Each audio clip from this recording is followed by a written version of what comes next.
डभोई में सरिता नगर सोसाइटी मौजूद है, जहां के लोग ड्रेनेज ओवरफ्लो की समस्या से परेशान हैं।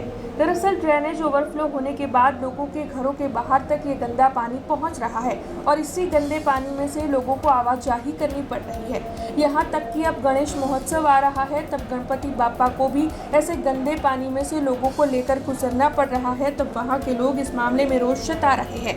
वैसे ये डभोई नगर पालिका के प्रमुख का इलाका है। इस मामले की पेशकश भी लोगों की ओर से बार बार नगर पालिका में की गई है, लेकिन ये समस्या ज्यों की त्यों है, जिसके मद्देनजर आज वहां की महिलाओं ने इकट्ठा होकर इस मामले में आक्रोश जताया है और इसी आक्रोश के साथ महिलाओं की ओर से ये धमकी भी दी गई है कि नगर पालिका के चुनाव के दौरान भारतीय जनता पार्टी का विरोध करते हुए सोसाइटियों में बैनर लगाए जाएंगे और इस समस्या के चलते भारतीय जनता पार्टी को उनकी ओर से बैन किया जाएगा। दर ચોમાસામાં આવી અમને તકલીફ પડે છે। અમારા બાથરૂમમાં એમાં પાણી પણ નહીં જતું, ચોકરિયાનમાં હોય નહીં જતું। અત્યારે અમારી બેબી કોલેજમાં આવી છે, આટલા ગુઠણ પાણીમાં અમે મોકલીએ છીએ। એટલે નાની બેબીને વાનવારો લેવાય નહીં આવતો, કાયમની આ તકલીફ રહે છે।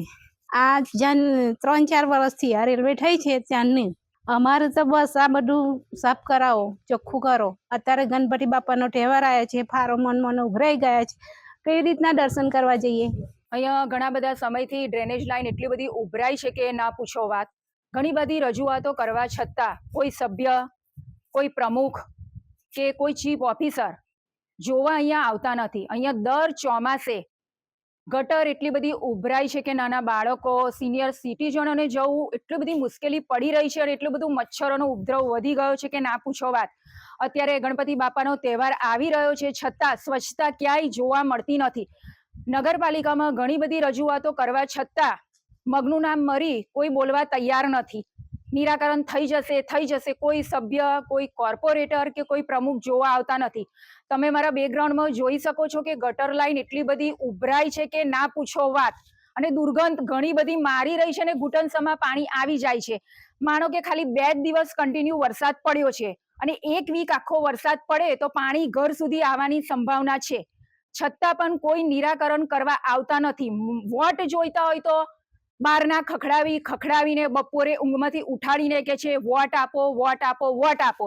પણ અત્યારે જનતાને જે સમસ્યા થઈ રહી છે કોઈ પૂછવા આવતું નથી। નથી સભ્ય આવતા, નથી પ્રમુખ આવતા કે નથી ચીફ ઓફિસર આવતા। તો એમની ફરજ છે જનતાને પૂછે કે તમને શું સમસ્યા થઈ રહી છે, પણ કોઈ જ આનું નિરાકરણ નથી। અત્યારે દુર્ગંધ એટલી મારે છે, મચ્છરોનો ઉપદ્રવ વધી રહ્યો છે।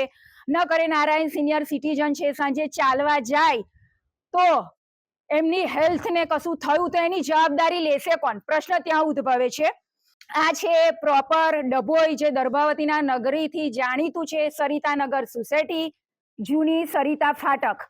हमसे जुड़े रहने के लिए हमारे YouTube चैनल को सब्सक्राइब करें और नई वीडियो की नोटिफिकेशन के लिए बेल आइकॉन को दबाएं।